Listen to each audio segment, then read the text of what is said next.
Okay, friends.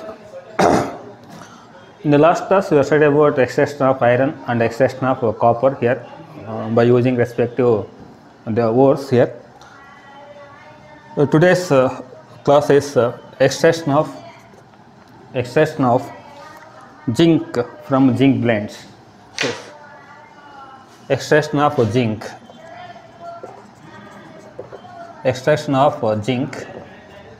from zinc blend or zinc oxide. You take any ore, this is zinc blend or zinc oxides. You know very well about the minerals of zinc. The minerals of zinc is called as a zinc blend, ZnS. R1 is calamine, that is called as zinc carbonate here. R1 is a zinc site. Zinc site is called zinc oxides.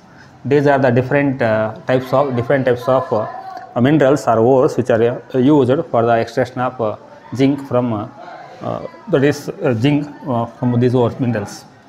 Then what about here is for the extraction of zinc, it mainly involves concentration of ore, then roasting here, then this is reduction. Then the concentrated zinc sulfide, this is called as zinc sulfide. When zinc sulfide undergo roasting means heating with oxygen, we will get zinc oxides, and also it is sulfur dioxide gas is evolved. This is zinc oxide. When this zinc oxide is treated with coke at about 1673 Kelvin temperature, then you will get zinc and carbon monoxide is evolved. Here coke acts as good reducing agent for the reduction of zinc oxide into zinc. This is mainly based on Ellingham diagrams. In Ellingham diagrams, this is a delta G versus a temperature axis here.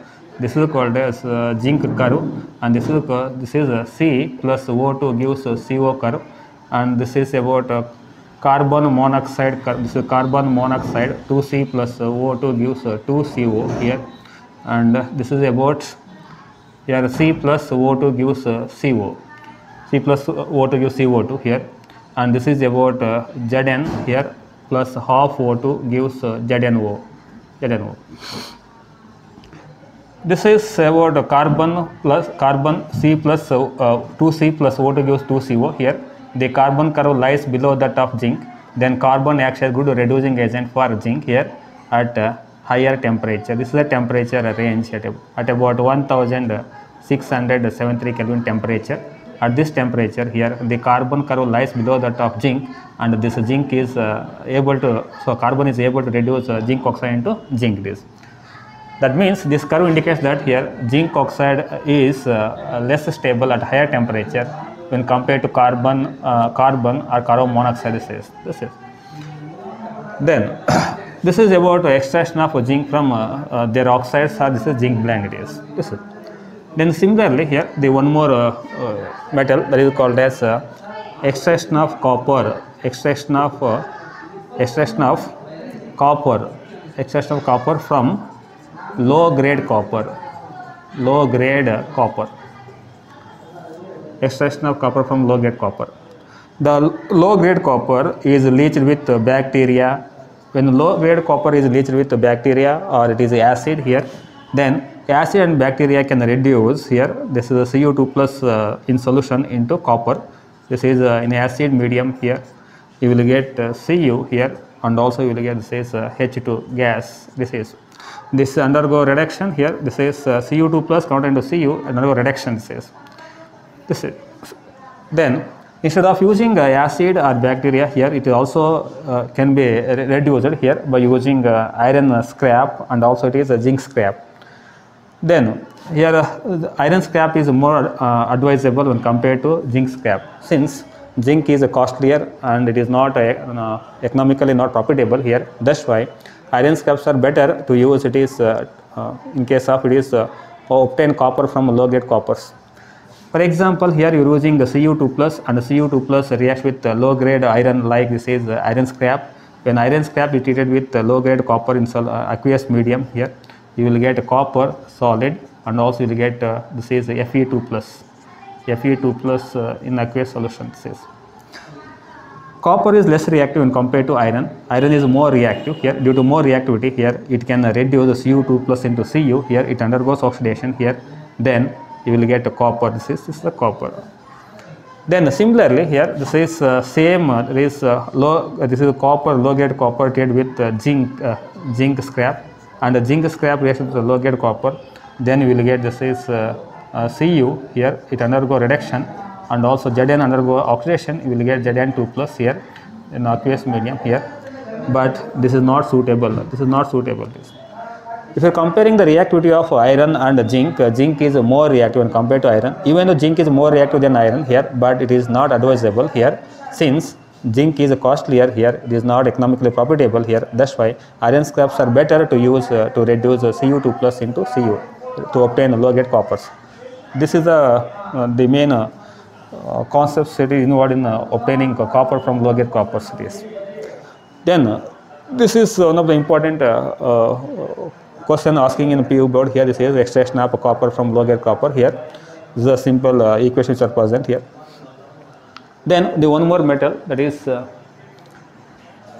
extraction of aluminium. For extraction of aluminium from bauxite involves electrochemical principles. Generally here high reactive metals like sodium, magnesium and aluminium is extracted by using electrometallurgy. Electrometallurgy means the extraction of high reactive metals by passing electric current. That is called as electrochemical methods. Electrochemical principles. Electrochemical methods. In electrochemical methods here, these are based on electrochemical methods are based on Gibbs energy value, and also depends upon E0 cell values it is. That is delta G0 equal to minus NF E0 cell. This is E0 cell. If E0 cell is positive value, delta G becomes negative. If delta G is negative, here the process is spontaneous. That is easy to extract metals by passing this is electric current. This is called as, if delta G negative means E0 cell should be positive values. That is the positive value of E0 cell here that leads to the negative value of delta G here, then that process is feasible. Then based on this principle here, then we are extracting aluminium by using electrometallurgical methods. This is also called as Hall-Héroult process. Extraction of aluminium. Extraction of aluminium from bauxite.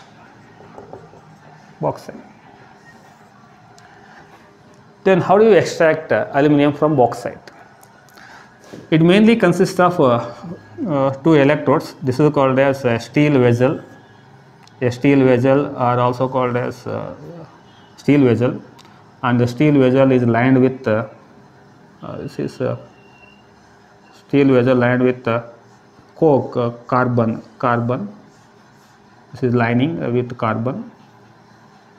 Then this acts as cathode. This is called cathode, and for this we are taken, this is called as molten Al2O3. Al2O3 means bauxite.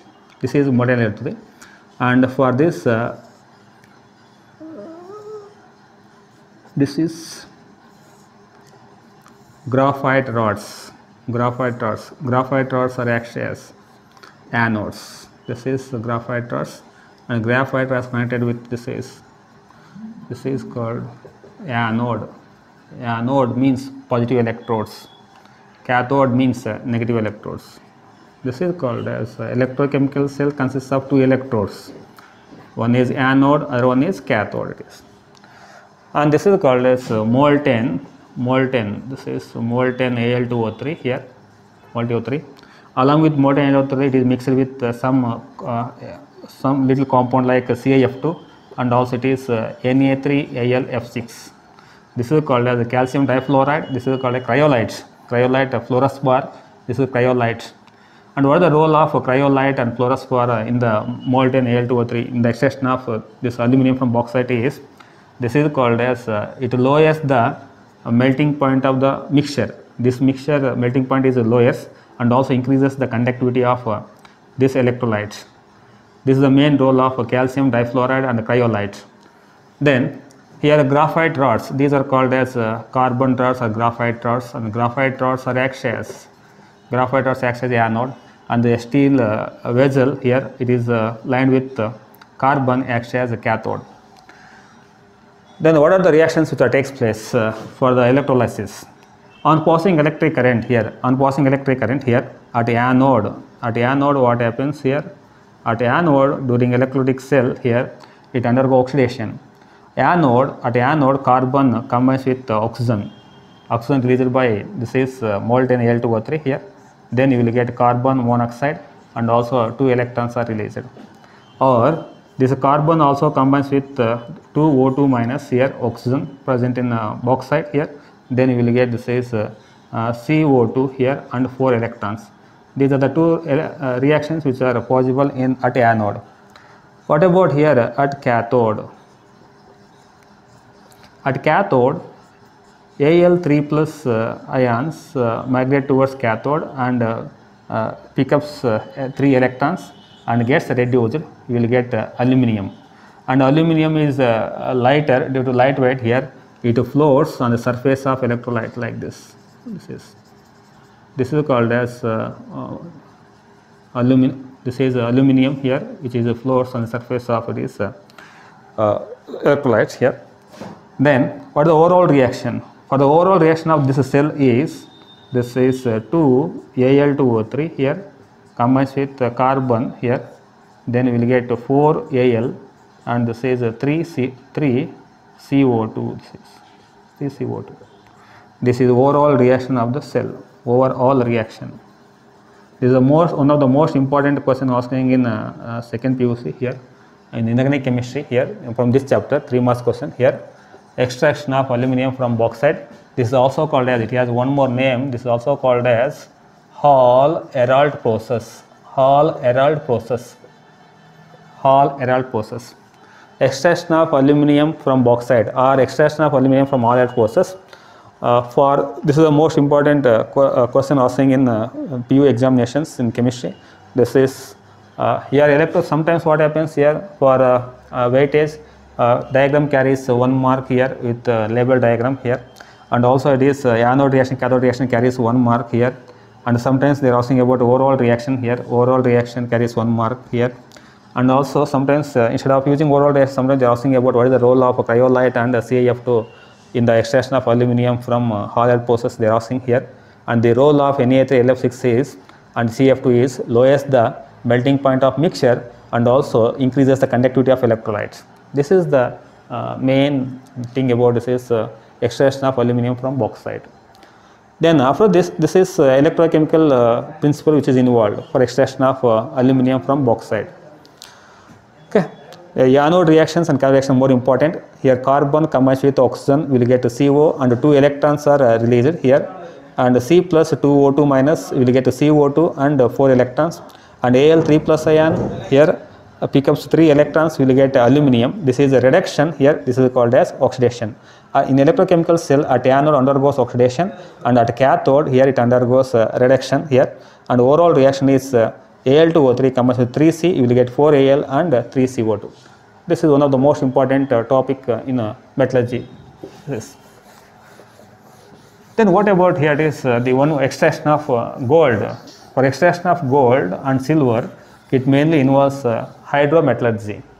In hydrometallurgy here, this is by using water. Hydrometallurgy means you have different types of metallurgies. One is pyrometallurgy, hydrometallurgy, electrometallurgy. And so far discussed about extraction of aluminum, here it involves mainly electrochemical method. This is called as electrometallurgy. But in this method here we are using hydrometallurgy. Hydrometallurgy means using of water, aqueous medium.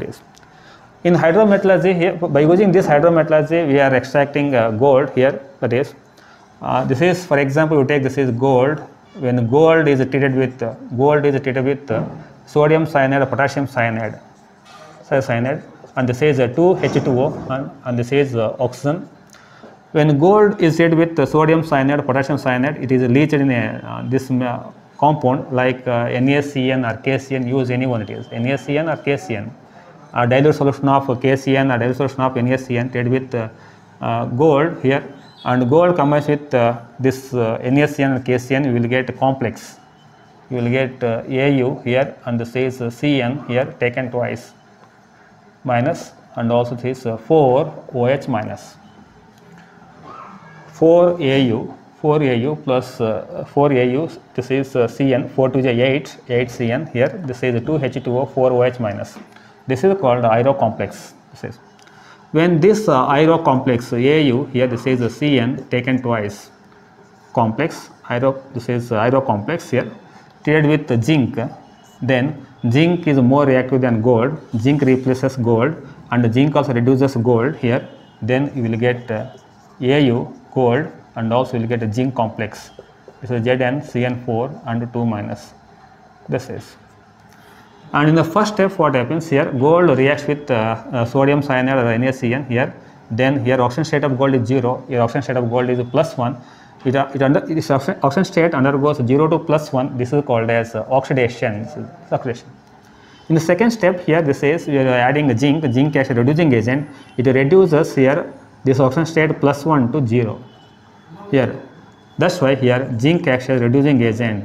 This is called as a reducing agent. This is extraction of gold here for using hydrometallurgy. Here, this is also called as Mark-Arthur Sennett process. Mark-Arthur Sennett process. This is thing is. These are the reactions which are involved in the extraction of gold. It is okay.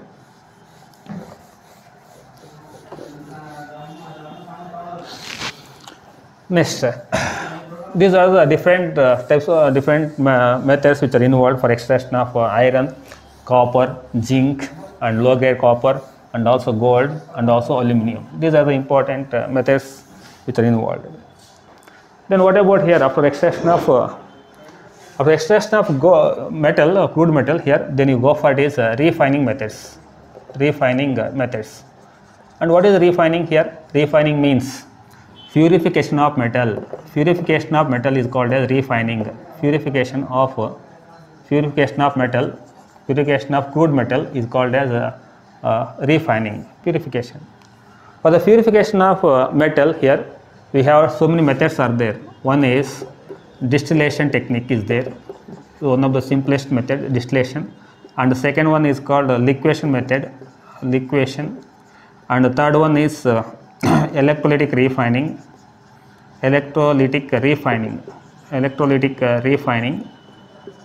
and the fourth one zone refining, and fifth one here wafer phase refining,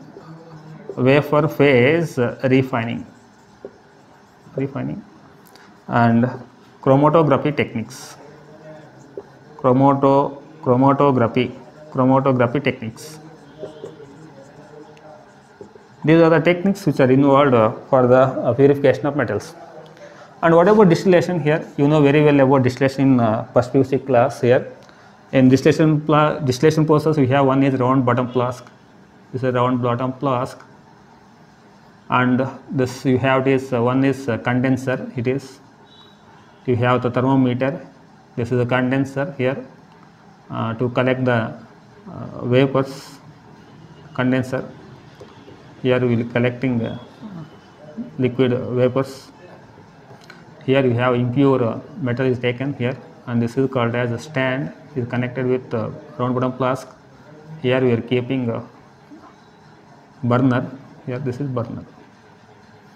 This is the apparatus which is involved in during distillation.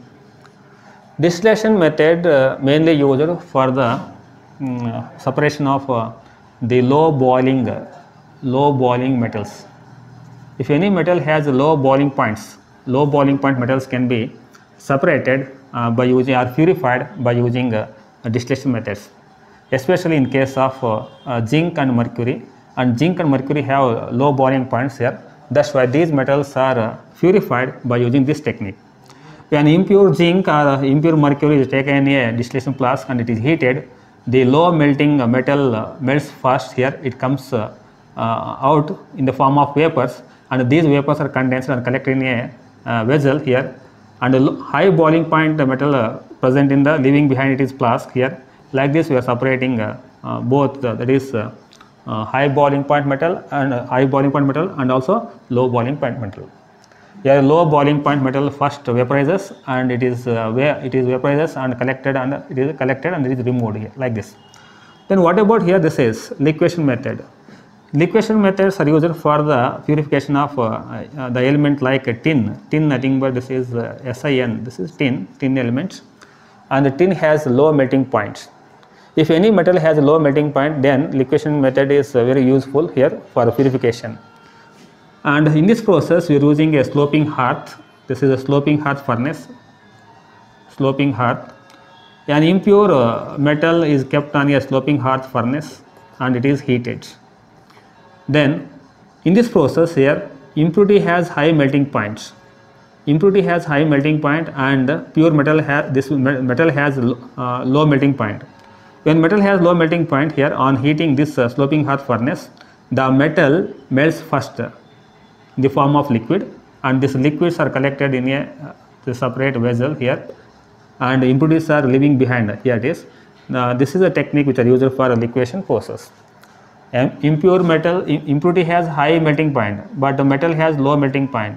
On heating at low temperature, metal melts first and it is liquefied, and this liquid is collected in a separate vessel. Like this, we are separating impurity and metals. This is called as a liquefaction technique. And what about in electrolytic refining? The electrolytic refining mainly consists of here 2 electrodes. It requires 2 electrodes.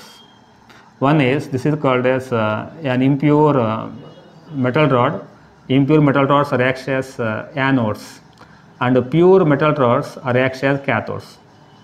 This is a pure metal rod, and this pure metal rod acts as cathode. Cathode means what? Cathode means negative electrode, and this is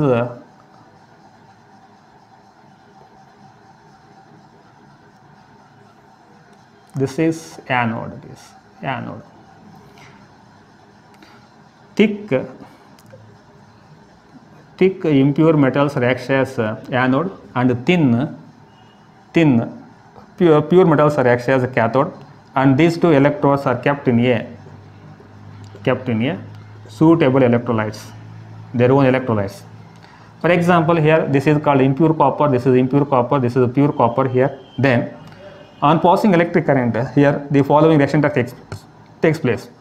What happens here? At anode, what happens here? At anode here, what is the anode? Anode means impure copper rod. At anode here, this is the Cu here, undergoes Cu2 plus, and also it gets 2 electrons. It undergoes oxidation, and this rod undergoes oxidation. Then at cathode here, this is Cu2 plus ions. Cathode means what? Cathode means this is a pure rod, pure copper rod. At cathode, Cu2 plus ions present in the solution here pick up 2 electrons and deposits as copper. This is the cathode. This rod is dissolved in solution here. This rod, impure rod, dissolves in solution here and deposits on cathode. As time passes here, this weight goes on increases. This weight goes on weight goes on decreases. Its weight goes on increases. Like that here, we are separating. We are purifying here the copper metal, and in this anode portion here, at the bottom of the anode, it contains some impurities, and thus impurity is called as anode mud. This is called as anode mud. The impurities which are settled at the anode here, bottom of the anode, this is called anode mud. It may contain silver, gold, tellurium, like that. It contains different types of metals which are present in anode mud. Generally, it contains like a silver and Ag, gold here, like this. This is about extraction of that is purification of copper by using electrolytic refining method, and this method especially used for refining of copper and zinc. If you are using zinc here, then it is used, this is called as impure zinc rod. Here it undergo oxidation, you will get zinc ions, Zn2 plus ions, and this is the Zn2 plus ions here pick up 2 electrons, undergoes zinc. This is zinc. If you are using zinc here, you are adding zinc reactions. If you are using copper, then you are adding copper reactions. At anode, it always undergoes oxidation. At cathode, it always undergoes reduction. Then what about zone refining?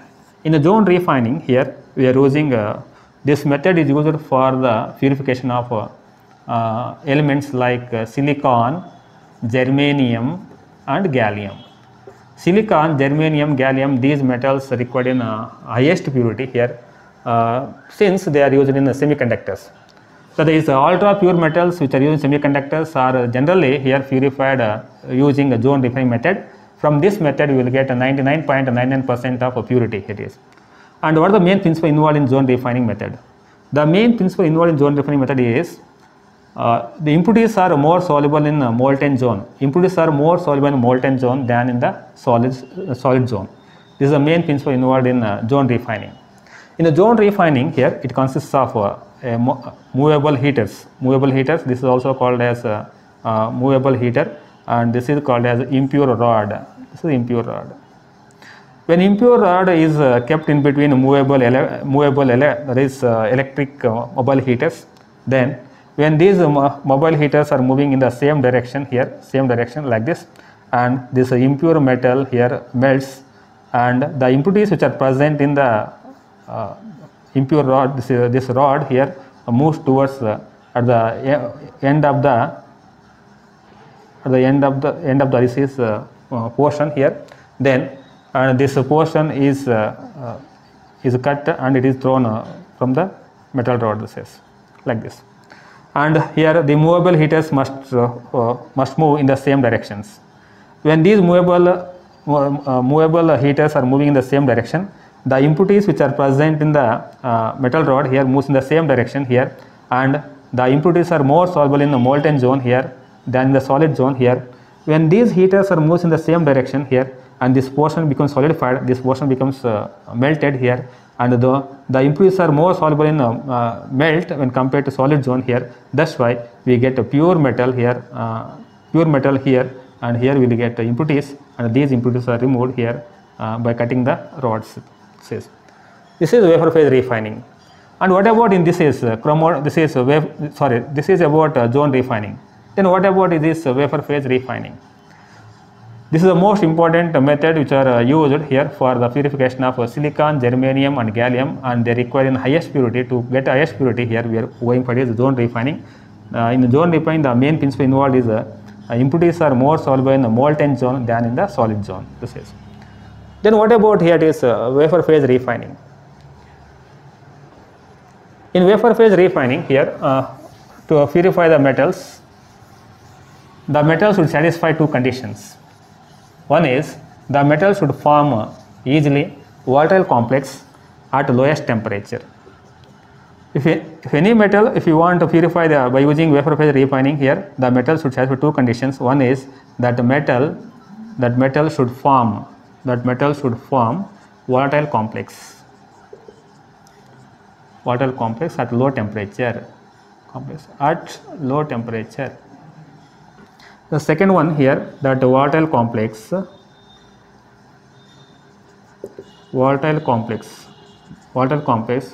undergo decompose at high temperature. These are the two conditions to purify the metal in the wafer phase refining. Metal should form volatile complex easily at low temperature, and the volatile complex undergo decompose at high temperature. These are the two conditions to purify the metal in the wafer phase refining. And in this method we are purifying two metals. One is called Mann's process we are using. One is Mann's process. In Mann's process it is purified by nickel. When impure nickel treated with carbon monoxide at about 330 Kelvin to 350 Kelvin temperature, we will get a complex like tetracarbonyl nickel complex. This is a tetracarbonyl nickel complex here, this one, nickel.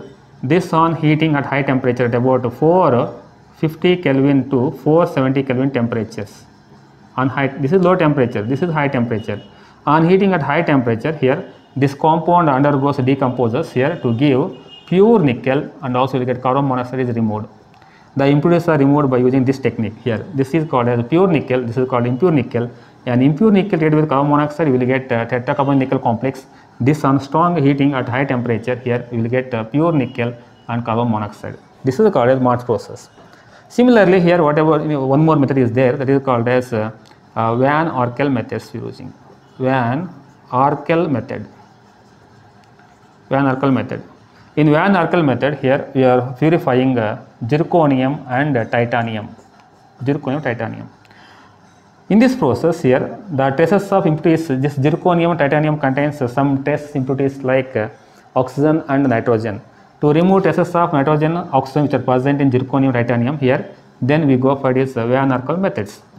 The impure zirconium are treated with iodine atmosphere, then we will get zirconium iodide complex. This zirconium iodide complex here, on heating with the tungsten filament at about 1800 Kelvin temperature, we get zirconium and iodine gas is evolved, and this zirconium is deposited on tungsten filament here. This is called pure zirconium we will getting. Like this we are removing the impurities which are present in zirconium and titanium.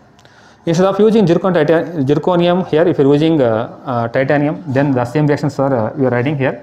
Here titanium reacts with 2I2, titanium reacts with 2I2, we will get titanium I4, titanium iodide, and titanium iodide here on heating with the tungsten filament at about high temperature, you will get a pure titanium and iodine gas is evolved here. This is use any one, either use zirconium or titanium. Both zirconium and titaniums are refined by using Van Arkel method, and the Mans process is used for the refining of nickel. This is Mans process, and this is about Van Arkel methods. And what about here, that is the last one, that is called as chromatography techniques. Chromatography technique. In chromatography techniques you are studied about in first few syllabus here, that is chromatography techniques, we have so many techniques are there. One is paper chromatography here, other one is thin layer chromatography, other one is column chromatography here, like this.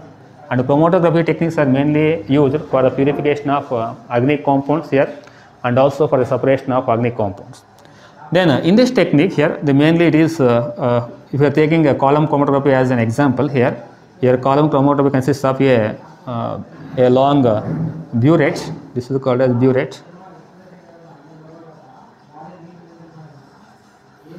This is a burette, and this burette is filled with stationary phase. Stationary phase, generally we are using alumina gel or silica gels.